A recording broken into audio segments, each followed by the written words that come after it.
কে আমার বাবাকে খুন করেছে চাচা? কে আমার বাবাকে খুন করেছে? কিরা যে মারছে তা যদি জানবার পারতাম তাহলে কি বারবার পারতো রে মা। ভাই আমি কি করবো চাচা? আমি কার কাছে থাকবো? ভাবিস না, আমি তো আছি, তোর সব দায় দায়িত্ব এখন থেকে আমার। লাশ বেশিক্ষণ এইভাবে রাখা ঠিক না, রাইত অনেক হয়েছে, দাফনের ব্যবস্থা করেন। ঠিক তোমার ভাই তো মইরা গেল, একটা মাত্র মাইয়া, মাইয়াটার কিছুই কইরা যেবার পারলো না। মাইয়াটার দায় দায়িত্ব তো এখন তোমারই নিতে হইব নাকি? আমি সারা কেটে আছে। আরে সিগারেট সোজা করো, আলা মাথা। আমাকে এখন সব দায়িত্ব নিতে হবে। পোলা হইলে কোনো চিন্তা করতে হইতো না, একে মাইয়া, তার উপরে অনেক বড় হইছে, বিয়া দেওয়া ফরজ। তোমার লগে থাকতে থাকতে তোমার পরিবারের উপর আমার একটা দায়িত্ব হয়ে পড়ছে, কি কও? তা তো ঠিকই, একে আমার সাথে আসো, তারপর নয়া কমিশনার, ভাই দায়িত্বটা তোমারই বেশি। ঠিকই কইছো, তাইলে এক কাম করো, তোমার যদি আপত্তি না থাকে তোমার বাতিজিরে আমি বিয়া করবার চাই, তুমি ব্যবস্থা করো। কিন্তু কেন ভাই? কানটা দাও, বুদ্ধিটা দে।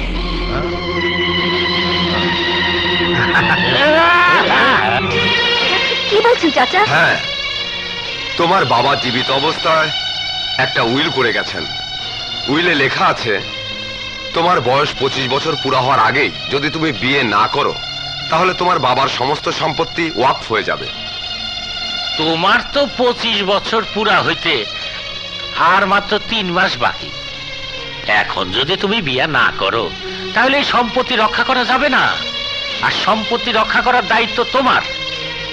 এখন আমি কি করব চাচা? তুমি কোনো চিন্তা করো না মা, আমি আছি না, আমি সব ব্যবস্থা করে দেব। উকিল সাহেব, জি আপনি এখন যান। জি আচ্ছা।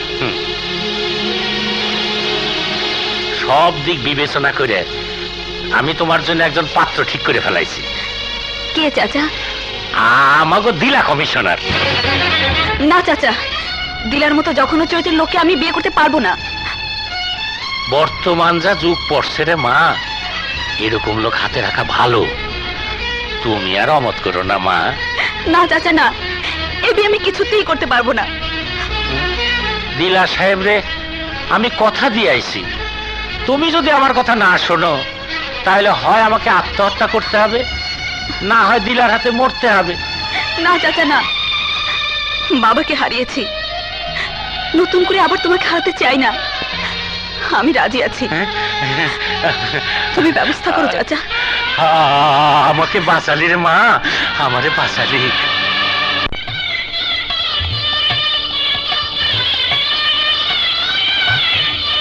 ঘটনা কি? বাসর ঘরে নতুন বউ দূরে বসে থাকবো, এটা কেমন কথা? আহ জলদি আহ, আরে সময়টা কামে লাগাই, আহ। যে উদ্দেশ্য নিয়ে তুমি আমাকে ডাকছো সেই উদ্দেশ্য তোমার কোনোদিনও পূরণ হবে না। আয় হায়, কয় কি? তাহলে বিয়ে করছস কেন? শুধুমাত্র চাচার ইচ্ছে পূরণ করার জন্য তোমাকে আমি বিয়ে করেছি, নাহলে তোমার মতো একটা অমানুষকে আমি কোনোদিনও বিয়ে করতাম না। আমার মেজাজ কিন্তু খারাপ হয়ে আইতাছে, এই সব উল্টা পাল্টা কথাবার্তা যদি কও আমি কিন্তু তোমার ঘর থেকে বাইর করে দেবো। বাবা বাবা, যে লোক একদিন আমার বাড়িতে ঢোকার সাহস পায়নি সে লোক আজ আমাকে আমার ঘর থেকে বের করে দিতে চাইছে। দেখো মাইয়া, এইসব পুরাইনা পেঁচাল ভুইলা যাও, বিয়া যখন হয়ে গেছে তখন ওই সব আজেরা পেঁচাল ভুইলা আহো, আমরা ঘর সংসার শুরু করি। আহো না, আমার জীবন থাকতে তোমার মতো একটা অমানুষের সাথে কখনো ঘর সংসার করবো না। আমি অমানুষ? আমার মধ্যে অমানুষের তুমি কি দেখলা?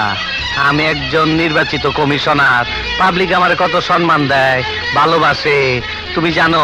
জানি, হ্যাঁ, কিন্তু আমি যা জানি পাবলিক তা জানে না। এই কি কইতে চাও তুমি? তাহলে শোনো, আমার বাড়ি কাজের মেয়ে কুলসুমের সাথে তোমার অবৈধ সম্পর্ক ছিল।